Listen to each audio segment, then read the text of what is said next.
Was that good enough, JP? Is that good enough of a mic check? Yeah, I guess. Betty's not jet setting across the country or across the world anymore. What's up?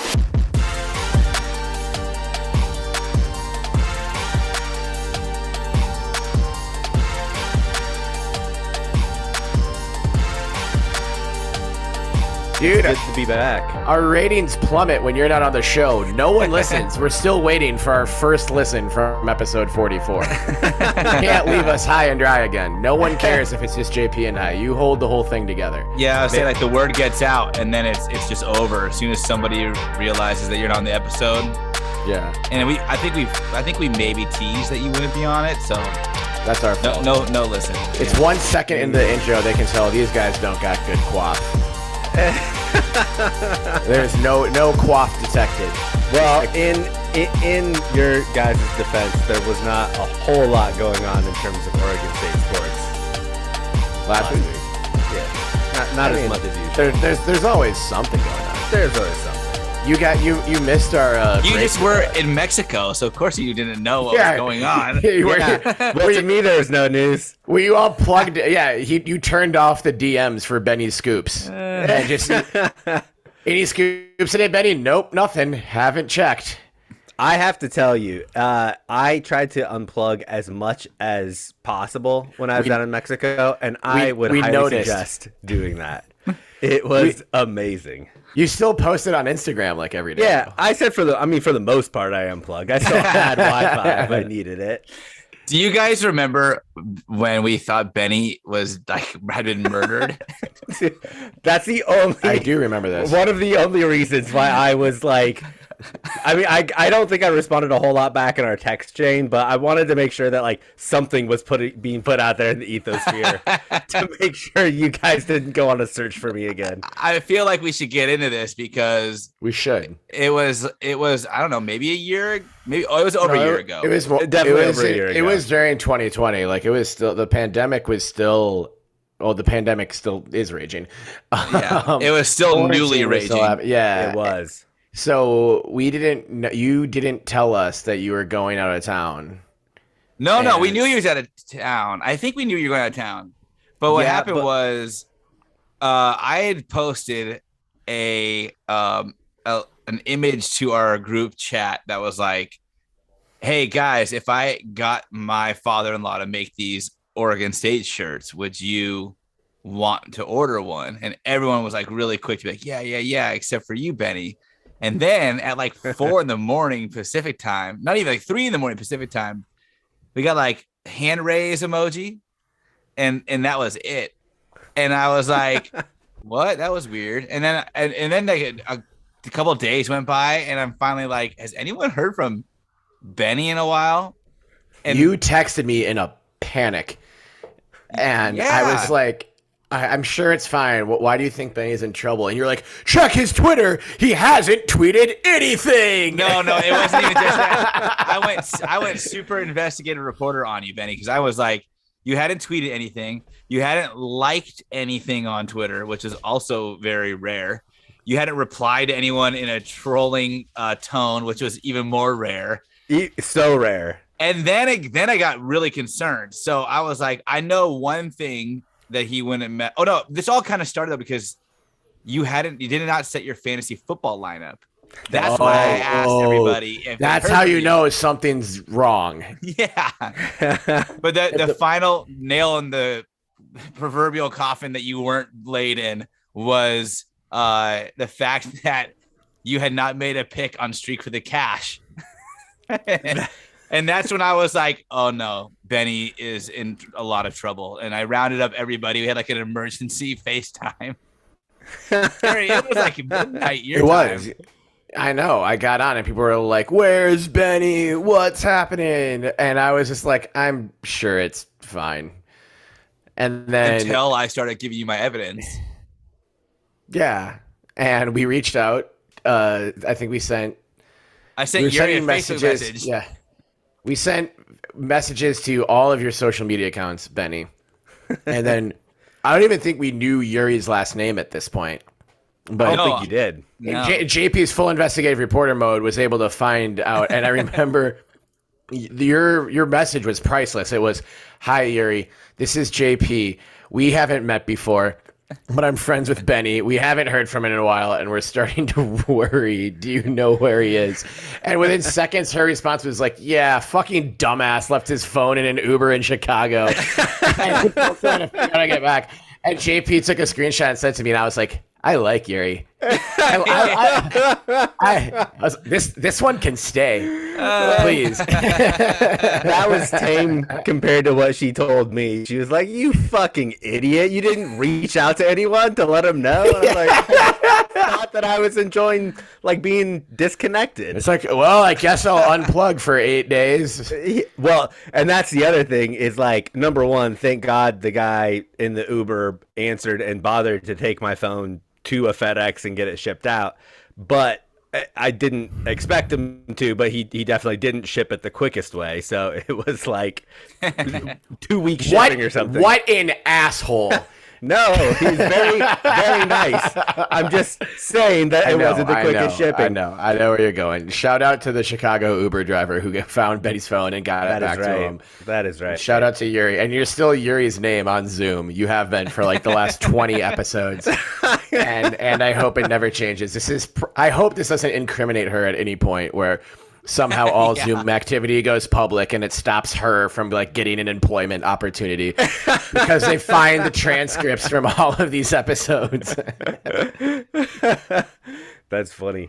But how is Mexico, man? Let's talk about that for a second. Where in Mexico were you? What was the occasion? It looked awesome.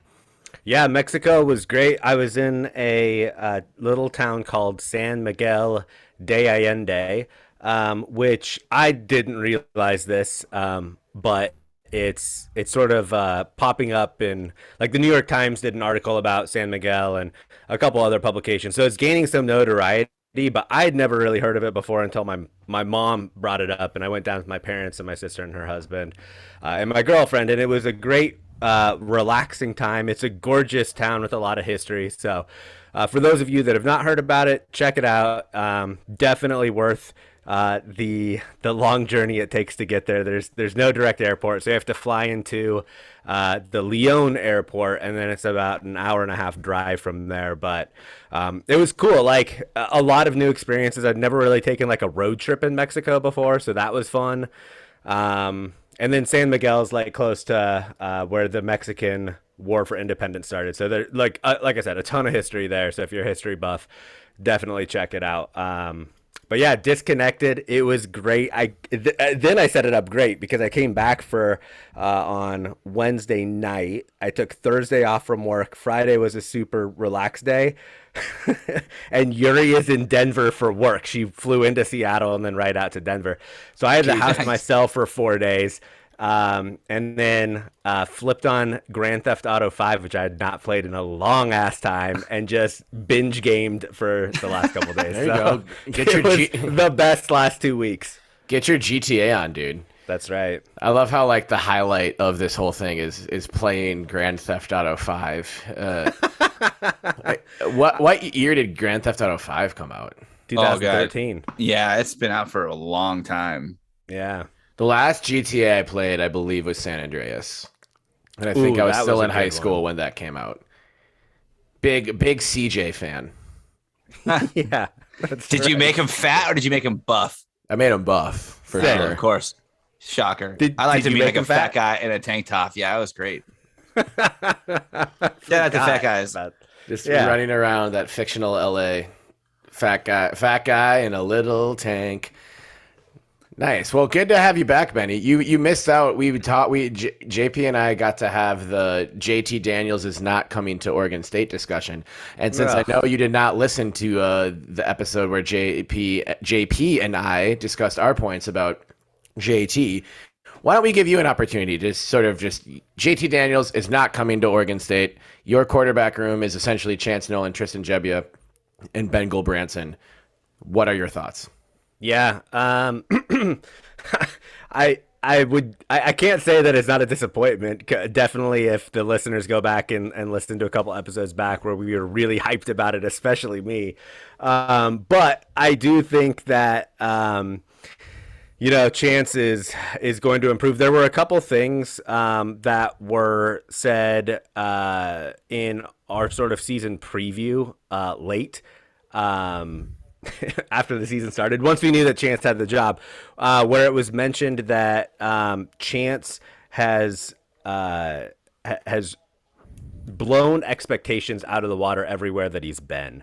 And I think that D1 college football is obviously a different game than JUCO or high school.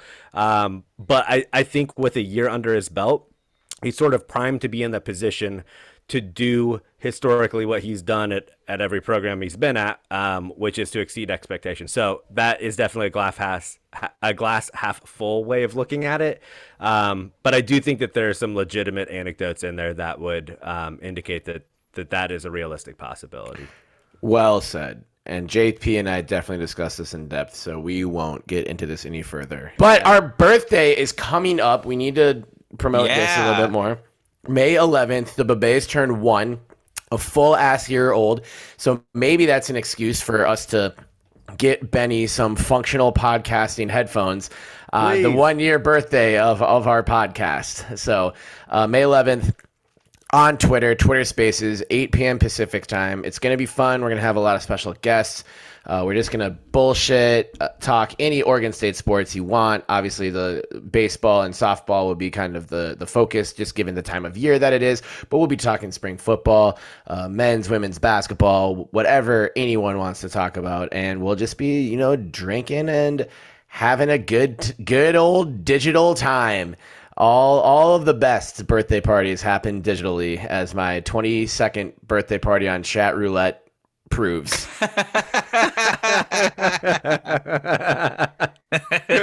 It's not a party if it's not in a digital space and flirting with breaking the law a little bit. I know we talked about this already, but we should just confirm that you didn't have a birthday party on Chat Roulette, like where you sat there with a cake as random people cycled through your website. I don't even care what anyone thinks about this anymore. It's out in the world. No, it was my birthday, a party at the fraternity that I was living at, the same fraternity I was in with you two, and JP set up a laptop, turned on Chat Roulette, and then projected his screen onto a large screen as Chat Roulette users both got to witness us playing beer pong and other college birthday activities that are common in the place like Corvallis, Oregon, aka the Paris of the Pacific Northwest. And their activities were then broadcast to all of the tens of party goers for my 22nd trip around the sun. But yeah, so Chat Roulette will not be involved with this birthday celebration at all. It'll be entirely Twitter Spaces, no visuals other than the Twitter avatars of the various people tuning into the spaces. Good. It'll be a good time. We also have an undisclosed amount of free shit. And really, while supplies last. And we're not saying undisclosed to be like we're giving it away to 2 people because we're cheap. Oh no, there's gonna be a lot. We're saying undisclosed because there's a lot, and we don't know the actual number, and we don't want to get in trouble by guaranteeing 50, and it ends up being 65 or whatever. We're gonna have a lot of merch to give away, so there'll be, if you tune in, you'll have a very good chance at walking away with free shit. And who doesn't love free shit? I love free shit. I mean, especially with our logo on it, it's sick. I know, for real. That's better than most free shit you'll get out of like a Cracker Jack box. What are you gonna get out there? Like an Army Man, a sticker, or the same type of headphones? The headphones that Benny's using? Come on. This worthless shit. This is usable, cool branded stuff. Yeah. Exactly. I'll second that. Hey, I forgot to tell you guys, while I was in Mexico, it was my dad's birthday, and my mom got him happy 60+ birthday to Joey H. Yeah. No, just 60++. Oh no. Do you know exactly the age, or did you just tell him happy 60+? I think I know exactly the age based on the last time we gave you shit for this. Yeah, 66. Happy birthday, Joe. Yeah. Happy birthday, Papa Joe. You're 3 away from a nice year. Yeah. I hope he has 3 nice years and then this a very nice year after that. That's right. Yeah. Well, my mom got him tickets to the Civil War this year. 2 tickets, and the other one he gave to me. So I'm officially going to be going down for the Civil War. Isn't that the same weekend as the PK 85? Like it's that Saturday? Yeah. Okay. So we're spending actually that Friday, I think.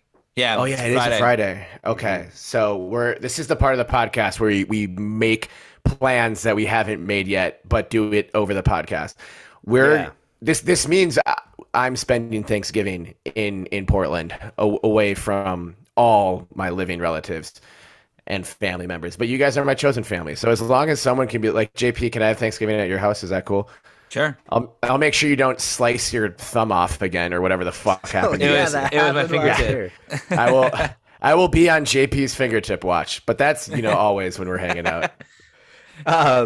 Yeah, well, and my dad gets into Portland on Thanksgiving, so I'll be spending the night before Thanksgiving in Portland, and maybe a couple days before if the PK 85 is. This will be the best Thanksgiving ever. Hell yeah, it will be fun. Yeah, and then when we win the PK 85 and the Civil War, Phil Knight's gonna have the worst Thanksgiving ever, and he's never going to invite us to anything ever again. Right. Well, we're not on the same. We can't. We're in a different bracket from Oregon in the PK 85, so I don't think we can really ruin that.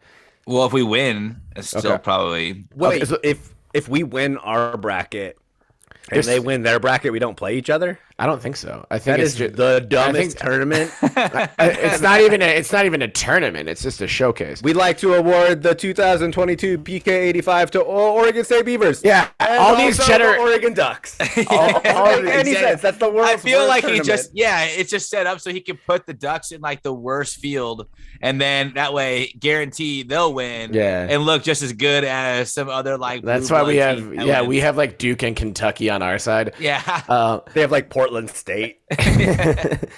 But yeah, that's real though, because all these older people like bitching about our generation as the participation trophy generation. It's PK 85, Phil Knight's 85, and he's setting up this tournament to not even have a winner of the tournament. It's just, hey, everyone come to Portland and play basketball, which I'm not mad at, but just don't call it a tournament because that's not what it is. But it looks like the first games of that tournament, we don't know exactly when or who the Oregon State men's and women's teams play and what order. But I think the first games of that tournament take place on Thanksgiving, November 24th, and through that Sunday, the 27th. And then Civil War football is in Corvallis on Friday, the 25th. So fucking sports ball weekend. We're going to have a lot of tickets to buy, and I don't know if we'll get to stay in Corvallis overnight. We might be able to, hopefully. I am. But my mom also booked us a hotel room in Corvallis. Ooh. Yeah. Wait, which hotel? I don't know. I'm not sure. Hopefully it's the Garden Inn across the parking lot from Reeser. Then, that'd be cool. Because those rooms, as I remember, those rooms all have couches. So JP and I can go and share the couch, and you're in your dad's room. And then we can just walk across the parking lot. Yeah. And they also do a little tailgate there. Isn't that the hotel room or the hotel where Marcel Jones? I was just gonna bring this up. The Utah basketball team. Yeah, there's a plaque in the parking lot that commemorates it. No. Here's when he duped up and started screaming like a mad person at 3 a.m. The picture of the plaque is a ball falling well short of a hoop. Oh, come on, the lizard. We're haters. Speaking of basketball, I was at the Timberwolves game last night. Ooh. Which tipped off unconscionably late, really 9 p.m. But still, that's a late time for a playoff basketball game. It didn't get out. I was left Target Center at like 12:30 a.m. and I had a drink or two. I'll just say that.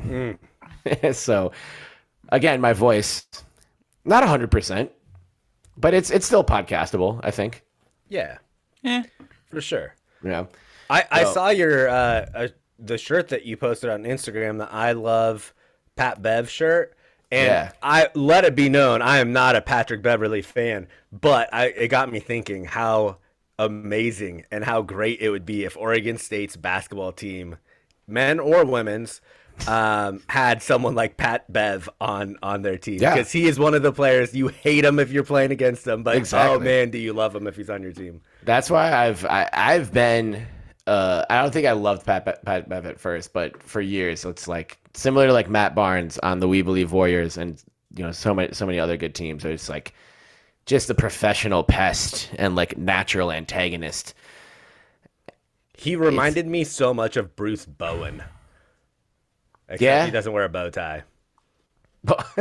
Yeah, his broadcasting career hasn't started. He inevitably will be all over NBA TV when his career is over. Yeah, because that dude is fucking hilarious. But yeah, so I was at that basketball game. JP, your Warriors did not quite finish the job today. Had a chance to sweep Denver in Denver. You get that gate money, man. You can't just end the series after I know, two home games. You want to win at home. You want to come back, win Game 5 at the crib to close out the series. Yeah, and your owners want that too. So throw this one. Yeah. And so there you go. And Benny, your favorite basketball team in the NBA is not currently playing, unfortunately, but you are wearing a cool retro Blazers shirt. Oh, look at that, dude. We got our finals gear on. Terry, where's yours? Where's my... That's sick fucking burn. But I will go put a Minneapolis Lakers jersey on right now. Do not make me flip this. That's sick, though. 1990 Is that a hoodie? NBA Finals. Oh yeah, I know. Is mine a hoodie? JP's wearing a t-shirt hoodie, of course. Oh man, that looks like something Steph Curry would wear for sure. It's something Steph Curry has worn. This is team issue, dude. Oh, yeah, sick. Shout out to my father-in-law for finding me one that he made for the team. If JP were an NBA bench player, you would only wear warm-ups with hoods and no sleeves. And the hood would never come down. No matter what. You'd be hoodie mellow in full effect at all times. Your warm-up pants tucked into your socks. Oh yeah, that would definitely be your yeah, absolutely. But they'd be all torn. They'd be tearaways with only the bottom button on and the top button on, and then tucked into socks. So you got my legs as I walk a bit. That was the late 90s, early 2000s look, that top bottom button action. Yeah, and you could see the short. That was sweet. Yeah, it was sweet. That led to zip off pants. To be honest, let's be real. You could rip those pants. There was 4 different pieces of the pants. I wonder if players ever lost, equipment managers ever lost track because they always ripped them and they'd go flying in several different directions. Anyway, welcome, listener, to the 45th episode of the Belligerent Beavs Podcast. We're here not to talk about different kinds of pants that detach very easily in several different pieces, although that would be a good episode too. We're here today to talk about Oregon State sports and Oregon State sports adjacent things. I am your co-host, Terry Horstman, joined as I always am by JP Bertram, and welcome back, fresh and tan from Mexico, Benjamin Lawrence Sebastian Wehage, Benny with the good quaff, Benny Scoops, a million other nicknames. That's how you know your legend is growing, Benny, because you have by far the most nicknames out of all of us. Mm-hmm. I love all of them, each and every one. Absolutely. We should get into our beers for this evening. Oh, look at that. Instead of intros, I wrote intos. So we should get into introducing some alcoholic beverages for this evening, and whatever Benny's doing. I know April's not quite over yet. If you want to light a joint with a 3-foot long lighter again, we would be. That's a way to announce your return to the show. But JP, why don't we go to you? You always have something good. Yeah, this is still from that same Road Beers PDX delivery service. I haven't made it through all 12 beers that were delivered last week. So I'm pacing myself. But this is called the Sleigh with 3 Ys IPA from Stoop Brewing, which is based in Seattle. Stoop Brewing. Benny, have you ever been? I've never even heard of it. Yeah, it's on Northwest 52nd. Oh, that's up in Ballard. Nice. That's where I used to live. Okay, Shout out well, Ballard. It's cool. There, and this isn't good. Oh, that's probably why I haven't heard of it. Dude, you were so happy when you opened that beer and didn't like it because it was from Seattle. I didn't know it was from Seattle until after The look on your fucking face right now. I don't even need to try to say something negative about Seattle. I'm just gonna do it. It's not very good. To be frank, I've really not had any good beers that are from Seattle. Ooh, Seattle listeners. We have listeners in Seattle. This is what you guys don't understand is we have a lot of listeners in Seattle and a lot of listeners in Eugene, and neither of you hold back about either city. Hey, I like Doko.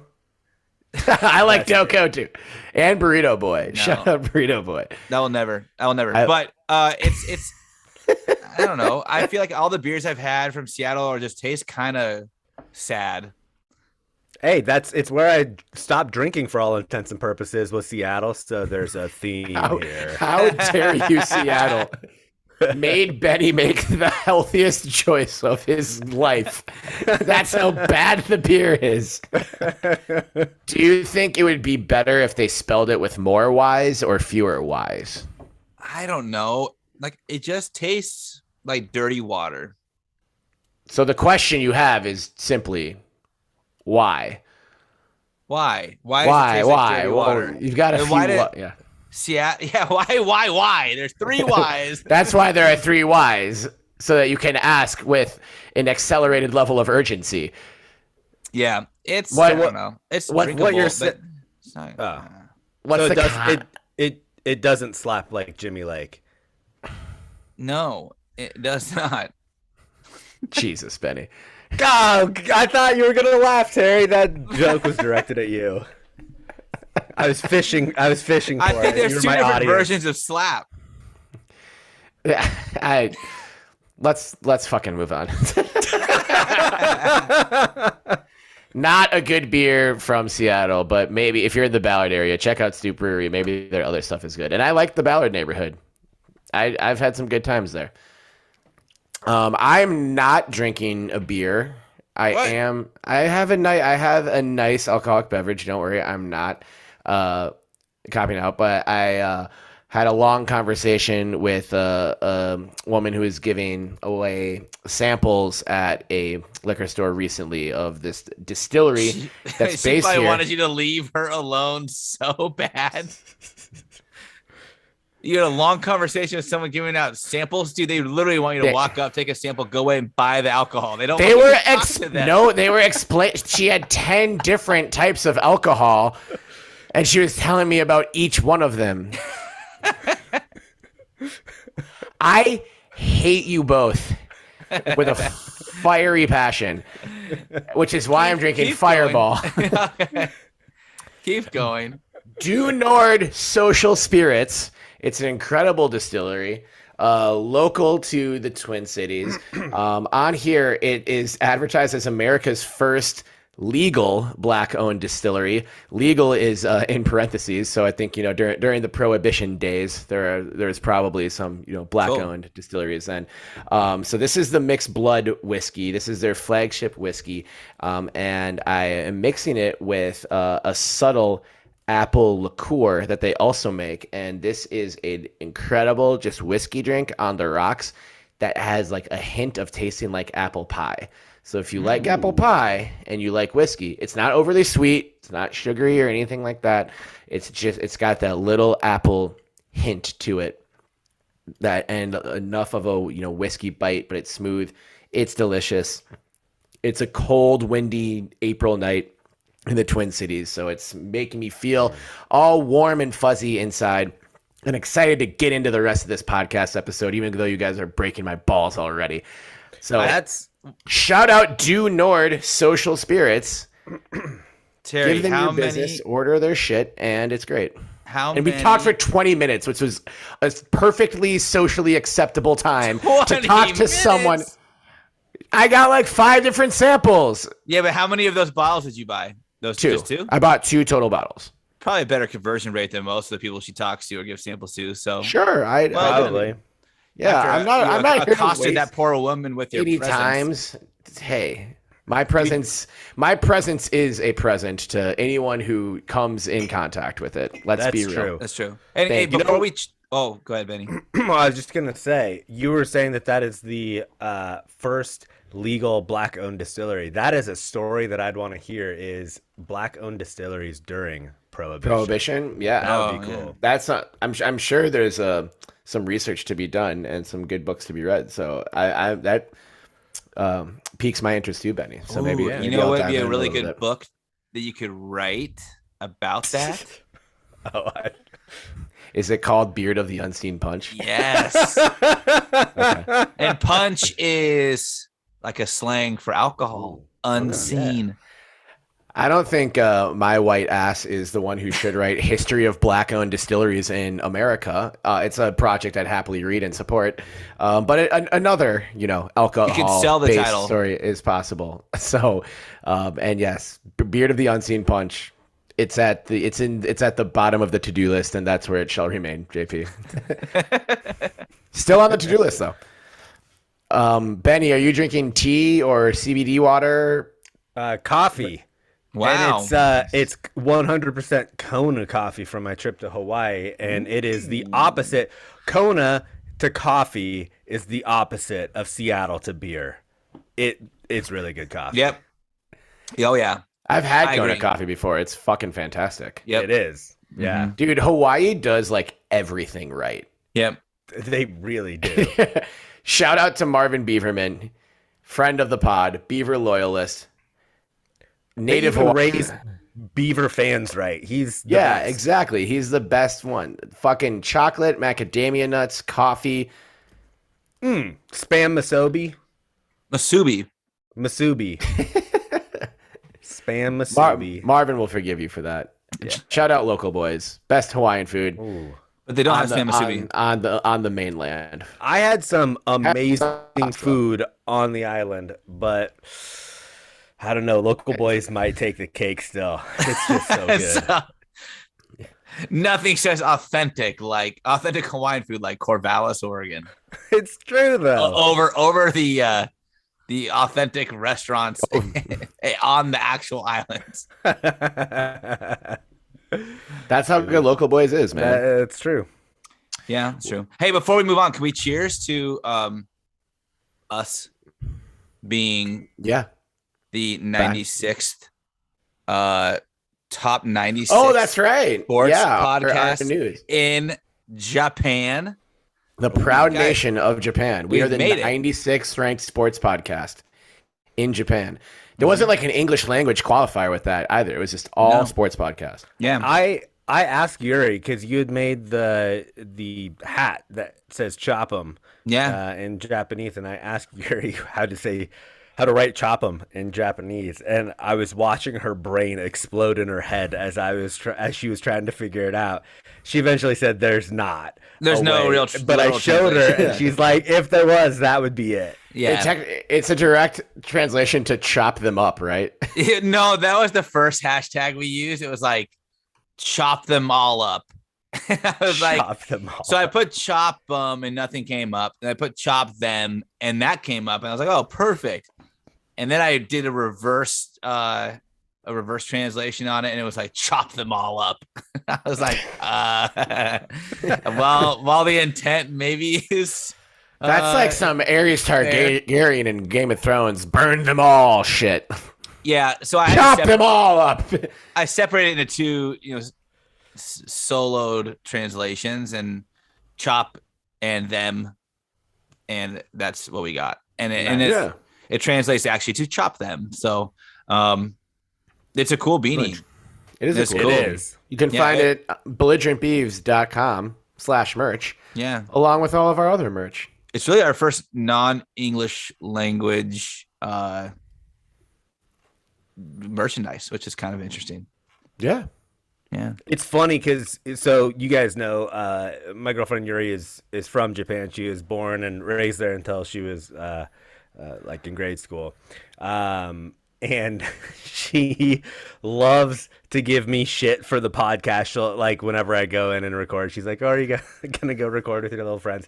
But this time she had to acknowledge that it was that what I was showing her was cool about the podcast. Yeah. Yeah, she couldn't hold it back any longer. We're not stopping at 96 either, Yuri. That's We're going right. to be Going for that Japan's number one favorite. spot. We're going to be Japan's favorite sports podcast by the time That's this is all over. Right. Live show at the top of Mount Fuji, baby. Drinking Asahi Super Dries. Love Japan. Beautiful country. So if you are listening in Japan, thank you for helping make this happen. Yeah. Thank you to Carlos from whatever podcast researching agency he works for. But hey, Carlos knows. We trust Carlos for informing us of this great news. So hey, if you're a listener in Japan, DM us and let us know if you've helped make this happen. I'll send you the first person who does it, I'll send you a free beanie. That's an expensive with international shipping, but yeah. Yeah. So that's limit to one. I'll send you the first person. We'll send one beanie internationally. Well, a very popular sport in the great nation of Japan is the sport of baseball, and which also happens to be a sport that Oregon State University, also known as the Harvard of the Pac-12, happens to be pretty good at, and is good at again this year. As of right now, after sweeping the University of Washington Huskies, while the University of Oregon lost the series to the Washington State University Cougars, your Oregon State Beavers baseball team stands alone in first place in the Pac-12 baseball standings. Many rankings have us as number 2 in the country. Some of the other dozens and dozens of baseball rankings have us dipping as low as number 7, etc. But a sweep of Washington, 2 of them in very decisive fashion. Very productive weekend at the ballpark for your Beavs. JP, what do you think? I'm glad they got the win on Friday with the performance that Jerpy had. I mean, there was nothing that the Huskies could do to try to stymie his pitching prowess. Ended up with a 12 Ks over a full 6 innings. He did get a little wild with a hit by pitch and had a couple earned runs given up against him. But oh man, I mean, DJ Carpenter came in and just pitched lights out as well for 2 2/3, and they eked out the victory in the bottom of the 10th, of course, with the Forrester single after the bases were loaded. And like everyone's kind of commenting on the UW choice to walk Melton and Boyd after Bazana got the triple to lead off the inning, and I don't really fault them on that, to be honest. No. Like, you have to do that because it's just it's one run. So you got a guy at third. All you need is I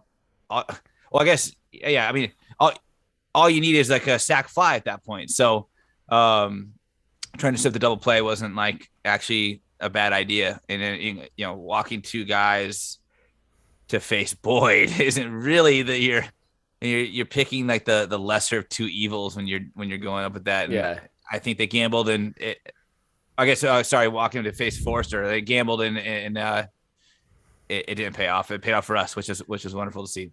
Right.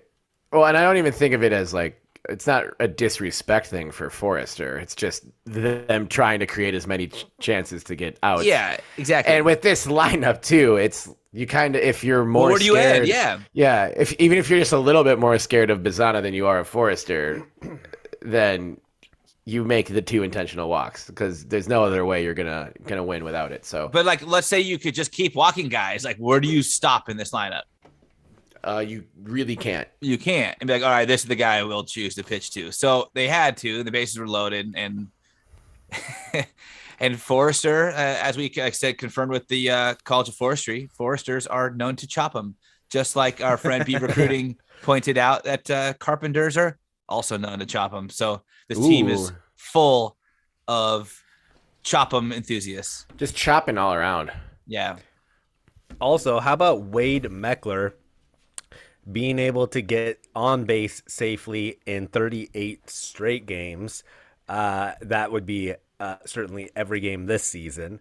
That's an incredible feat that I didn't realize until I saw Mark. I told you guys that Wade Meckler was going to get on base safely in all of the first 38 games, and you both said, no fucking way. We're wet blankets. We're negative Nancy's. This unbreakable feat can't happen. And I said, yes, he can. Who's the negative Nancy now? Speaking of which, Jacob Melton homered again. I believe he needs 12 more to break the school record. Yep. And I hope he gets there. And I think he will get there. Hell yeah. That's right. He just needs to keep hitting a couple every series, or else it's gonna be tight. I don't know. I mean, like, I don't really I was all about it at the beginning that I thought he was going to do it. The little lull of home runs and the illness has made it really, really tough. But 22, baby. Let's get there. Let's do it. Yeah. He can do it. Well, and our upcoming schedule is going to be so tough. 5 out of our next 8 games are against the Oregon Ducks. And then we have at Arizona and against UCLA. Yep. That is going to be a really difficult stretch for us. I think that we've set ourselves up nicely where we control our own destiny at this point. Yep. And I think Tennessee's sort of solidified in there as the number 1 seed. Like, they would have to fuck up royally for us to be able to get the number 1 overall seed. But I think it's ours to lose the number 2 overall seed, host regionals, then host super regionals if that goes well.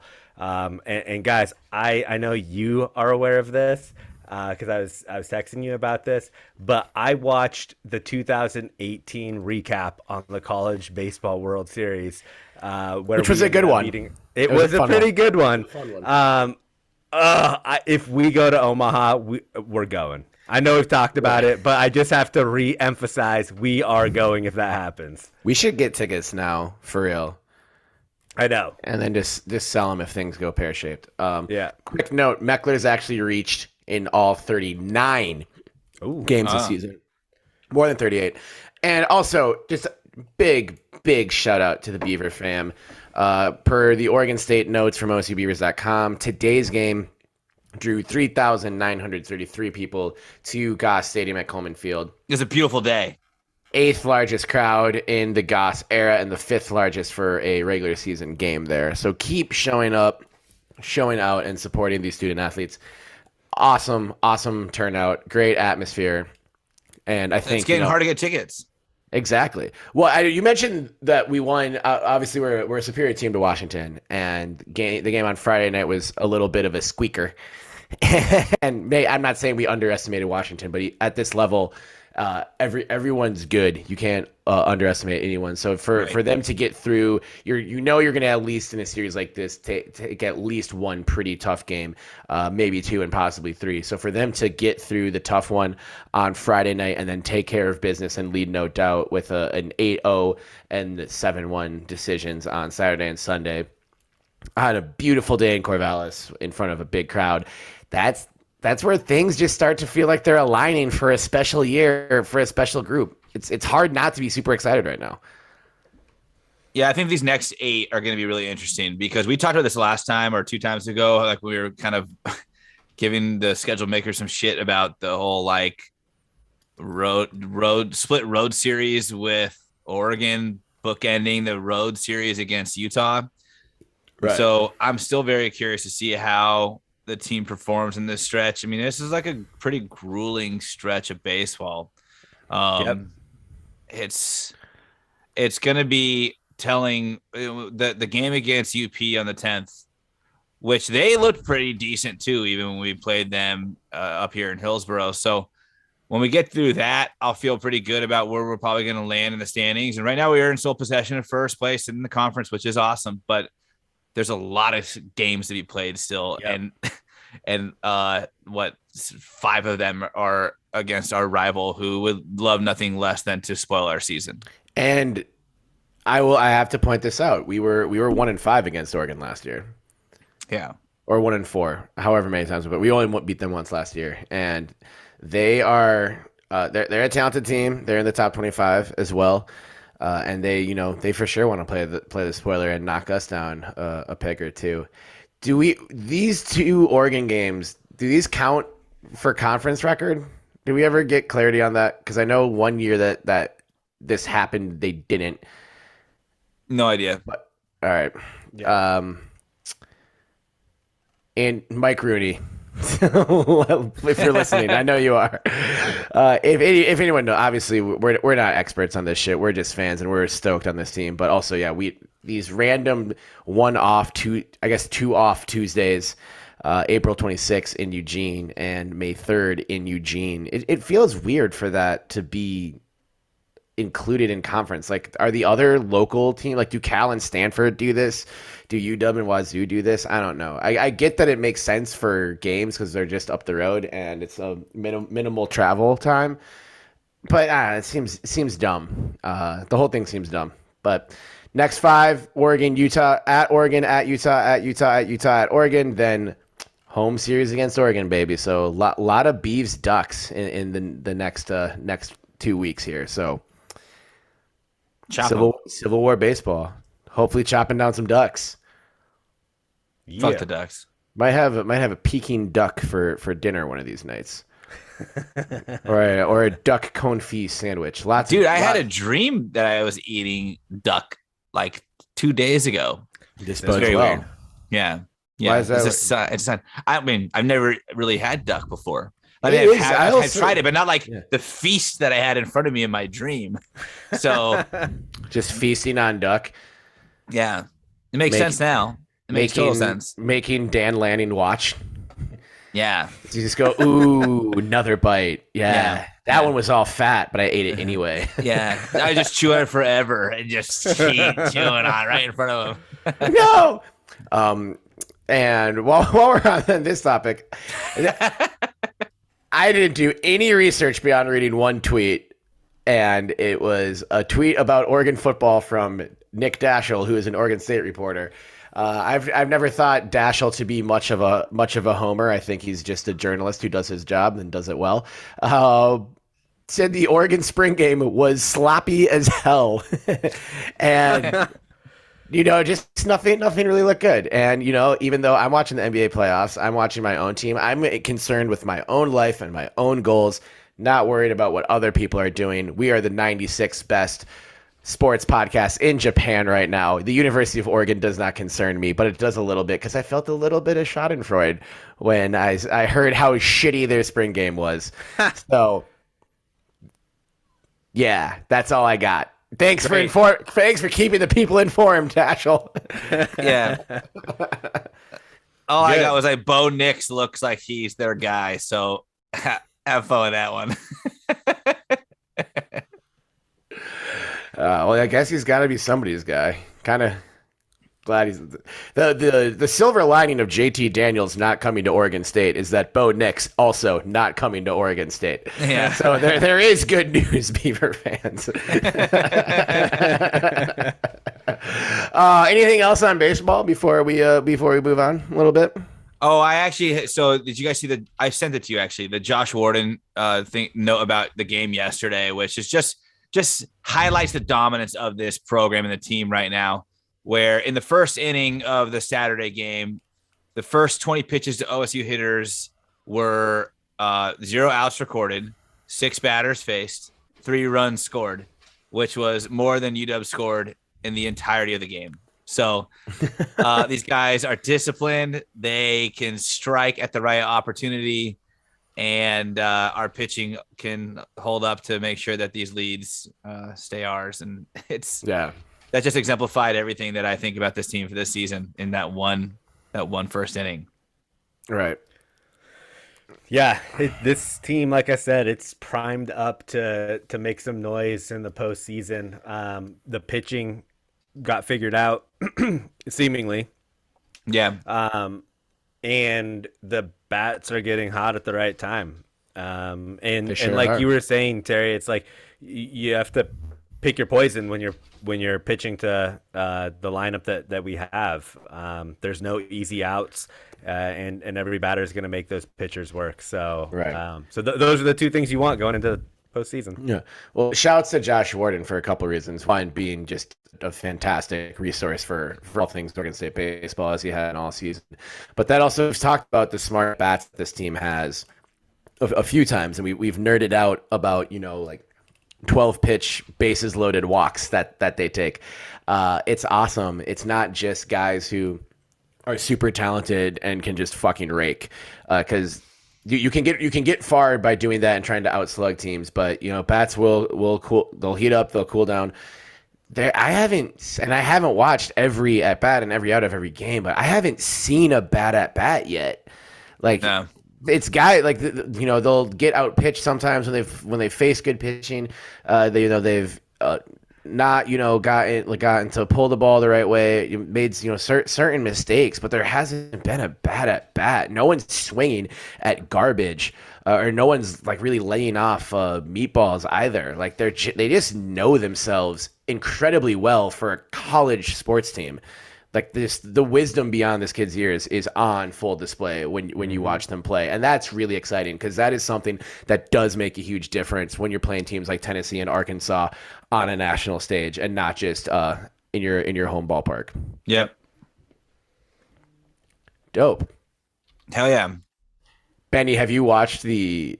I know you have watched this before, but since you're on this 2018 College World Series kick, have you watched the video that's during the Game 2 Oregon State rally, but just from the point of view of the Arkansas TV news person? I'm gonna watch that tonight. His live shot. There's not showing the game. It's just him reacting. He's getting the score reported in his ear. He's like he's totally set up to be like in front of the stadium just so that they can get the Hogs have won the College World Series. It's pandemonium here, and he's just like he's ready to do it. He's like, yeah, and Oregon State just tied the game. Oh my God, they're telling me Oregon State tied the game. That's brutal. But you know what? We've got our guys coming out. It's just a tie game, and what's that? Oh, they hit another home run. Okay, damn it.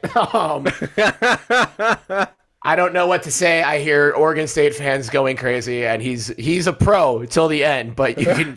It's that like episode in The Simpsons with Ralph Wiggum. You can pinpoint the moment the heart breaks just on camera, and it's beautiful. I have seen that. That's great. Man. Well, we got to keep the good news and good vibes and happiness rolling to women's golf, Oregon State women's golf. We are a golf podcast. Yeah, and a golf school. Plug the Belligerent Beavs and Tristan Tree merch on our merch store. Women's golf. One of the best finishes in conference tournament history ever, finishing second in the pack, invading the country club, the Eugene, Oregon Country Club, Eugene. Yep. And played one of the best rounds tournaments that this team has ever played. All five Oregon State players finishing in the top 25 in the conference. Big ups to you ladies. Our podcast started, the infantile days of our podcast was when the NCAA ripped you all off and fucked you guys over, and we've felt kinship since that moment. So loves to see this. I dare the NCAA to try and pull some shit like this again this year. But second in the pack, Oregon State women's golf. Big fucking deal. Yeah. Coming back with vengeance. I know. And what's funny is we fault the Pac-12 a lot, but they let them play through, I guess, what was a fairly wet final day. So at least the grounds were. And, the ladies showed out and did great. I think there's a note that's like that none of the golfers had anything worse than a bogey in that final round. Wow. Which is, just mind-blowing to me. But right. I think to most even, par golfers or scratch golfers would probably assume or would claim the same, that's a very, very good round as a team, especially. This is our best finish since we finished sixth in the conference 30 years ago almost. So this team is on the rise.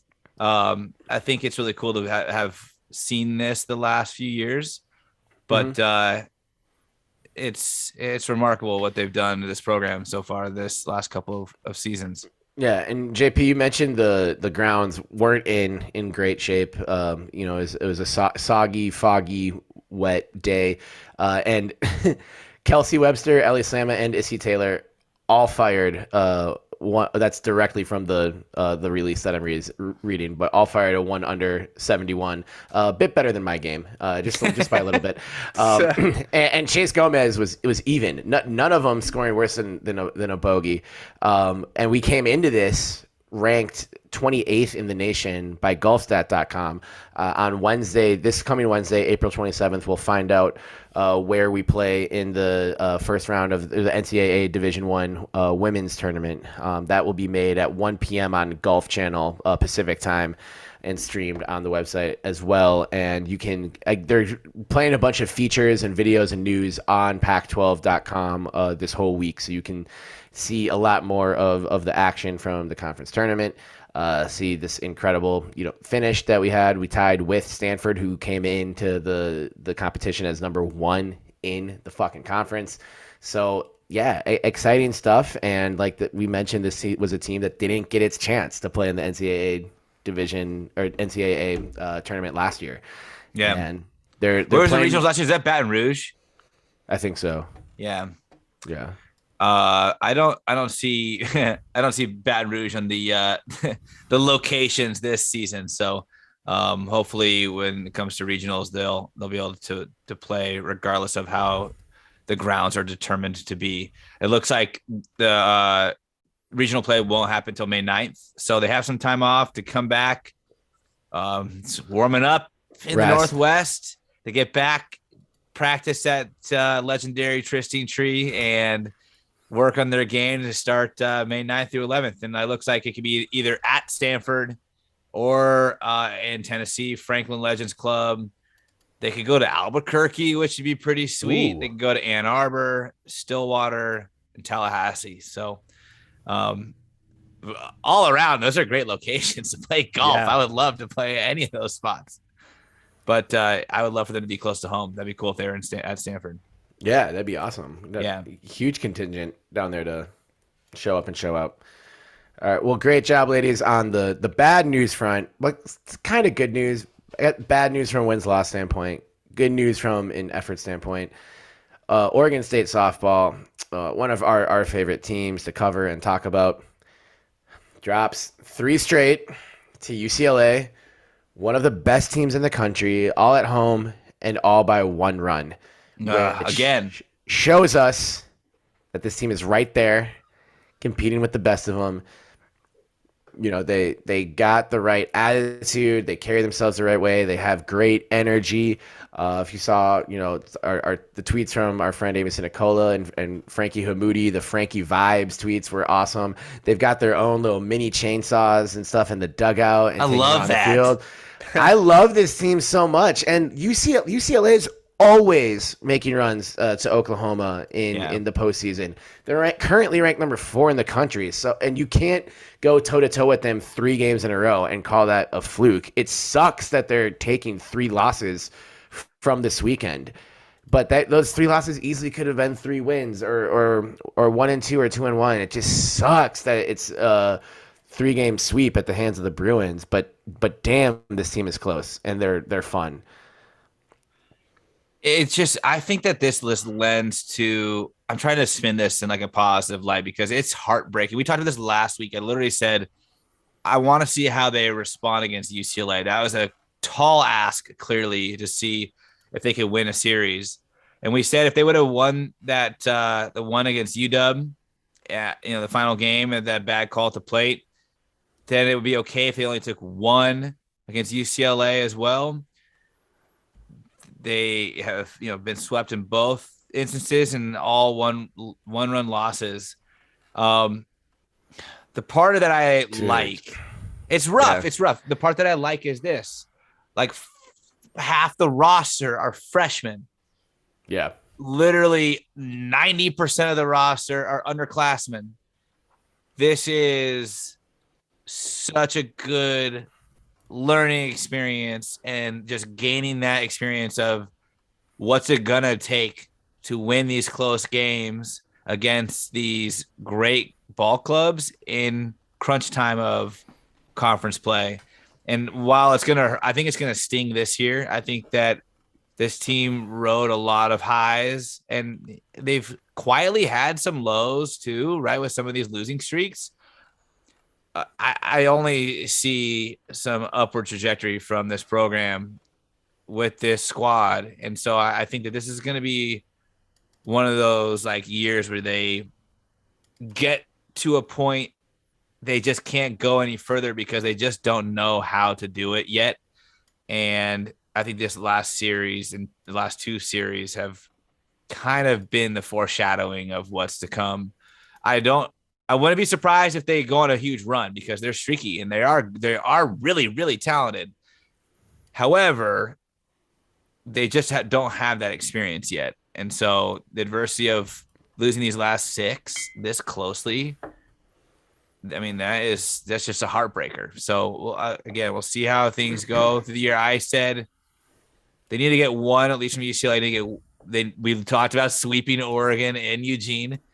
And that would help. They should take the series against Utah, but it's a rougher downward spiral right now because of how close every game was and how much they fought for all of these games and made it a game every single time. So again, we'll see how they reply.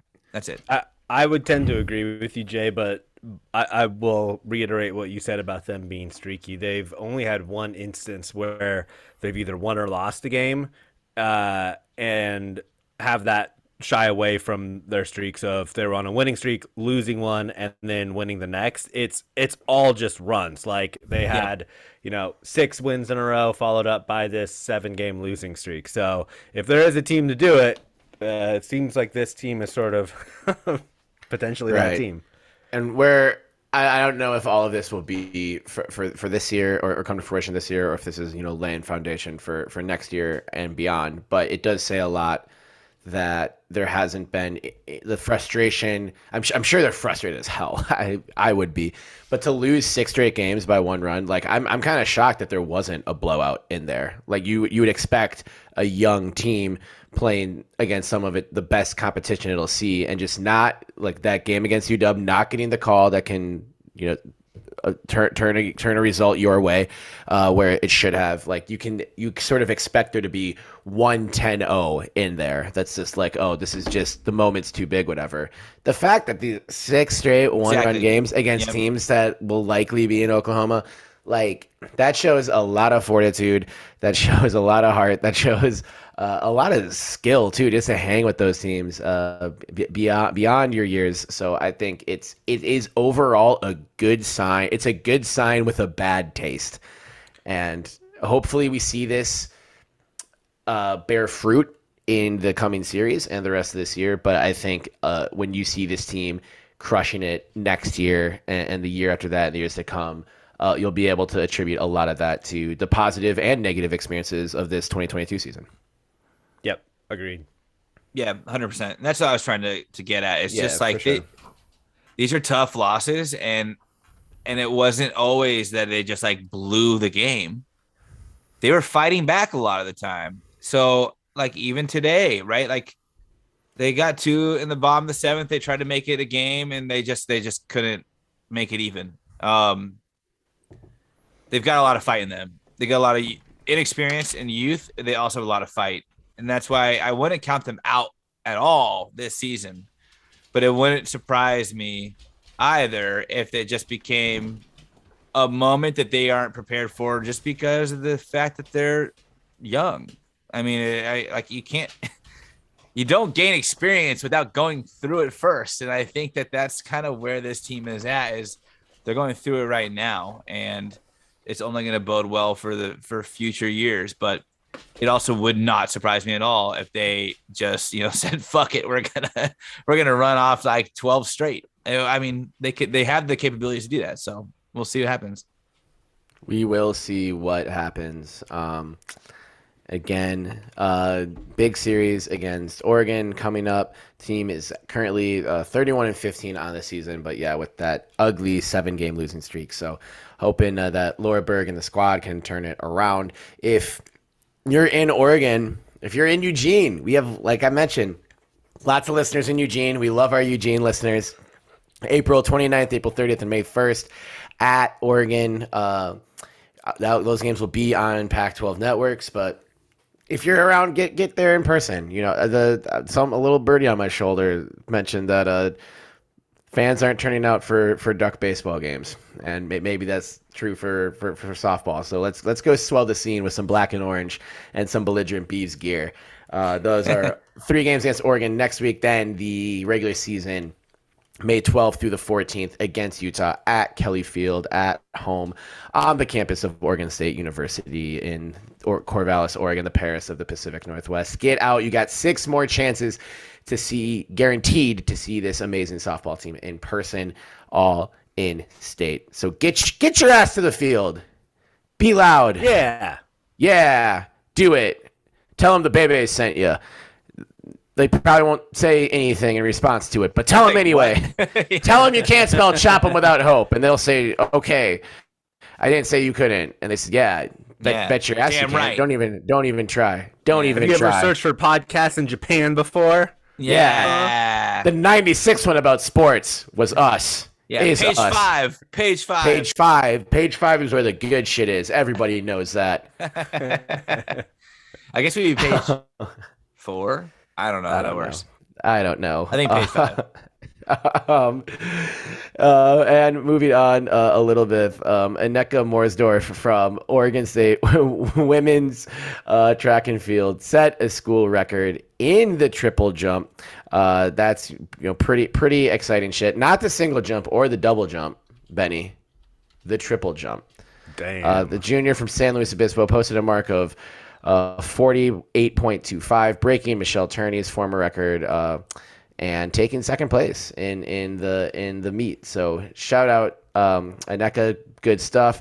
Also Oregon State women's rowing, sweeping the Dexter Lake Invite, your number 14 Oregon State's women's rowing team. All 4 Beaver boats finishing ahead of the field of Gonzaga, Loyola Marymount, Portland, and San Diego. All of those sound like schools that should be good at rowing. Not even using Benny's logic, because Gonzaga and Portland are above the Mason-Dixon line. But it just feels, I bet Gonzaga is good at rowing. Probably. Yeah, there's a river that goes through Spokane, I believe. They row on that shit. And I feel like it's like a question. It's gonna be cold, right? Like, that's why they're good. Rich schools would be good. Yeah. I did get a chance to visit the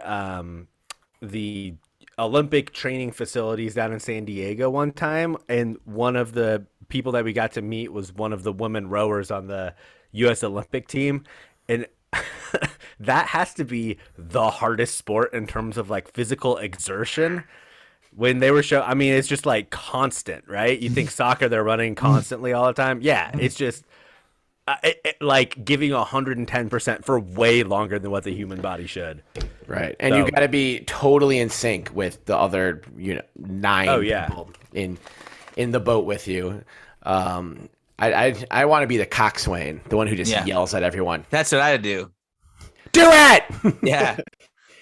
You're the coxswain you're the coxswain of this podcast, JP. I would yell at the other boats. Exactly. Is there a position where I could just sit in a boat and yell at all the other boats? Right.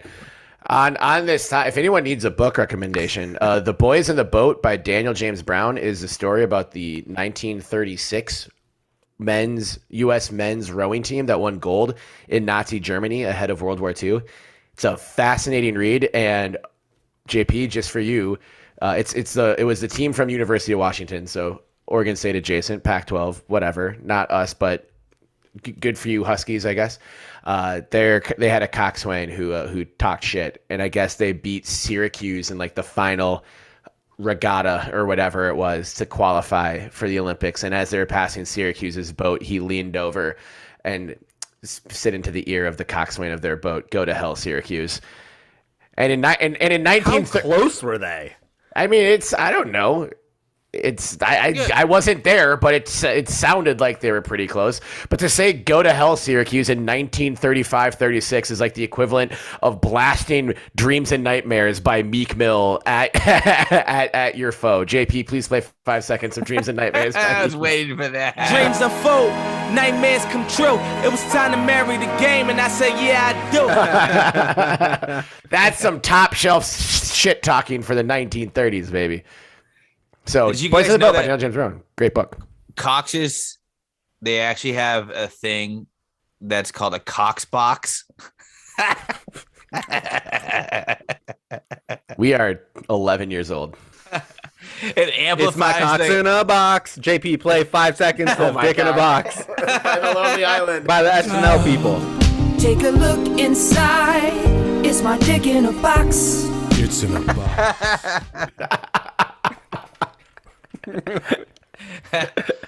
We have gone unhinged. Oh my god, we have got unhinged. We should we should wrap this up before it gets much more unhinged than this. Thank you again for tuning in to the 45 episodes of this shit. Now we won't hit 50 before the first birthday, but that milestone's coming up too. Right now, we're like Jordan on the comeback, number 45. Thank you for rocking with us for all 45 episodes of this unhinged bullshit of Beaver love and fandom. It's an honor to rock with you every opportunity we get. For my esteemed co-host JP Bertram, that is the Trill J on Twitter, to Trill to be real, and at JP Bertram on Instagram. And my other co-host, back from Mexico, back not for the first time. He will miss another show, and he will come back from that show. Don't do it. With a more dope quaff, with high top fade, throwback blazer shit, drinking coffee at 8:30 p.m. on a Sunday. It's Benny with the good quaff, Benjamin Lawrence Sebastian Wehage at Benny L 1986 on your social media channels, and me, Terry Horseman, at Terry Horseman on Twitter, at Terrence Horseman on Instagram. Thank you again for tuning in. Check out our merch on belligerentbeavs.com/merch. Join the Patreon to get into the Discord and hang out with all of us. It's popping off in there. It's a great time. Remember that you can't spell chop 'em without hope. Remember May 11th, Twitter Spaces, our first ever birthday party. Our first and only first birthday party. Yeah. It can only happen one time. It's insane. And unlike 1-year-olds, we will remember this birthday party. I will always. We'll probably have Like to have, 1-year-olds, the birthday isn't for us. It's for everyone else. It's Yeah, for it's a you. good point, Yeah, Benny. it's a great time. There's gonna be some special guests. So remember May 11th. Tell all of your friends. And hey, Oregon State University, bring back Bernice Beaver. The people have spoken. Bring her back. And while you do that, also remember that no matter how hard you try in any language, you cannot spell chop 'em without hope. Number 96 in Japan, baby. Chop 'em! Chop 'em. Chop 'em.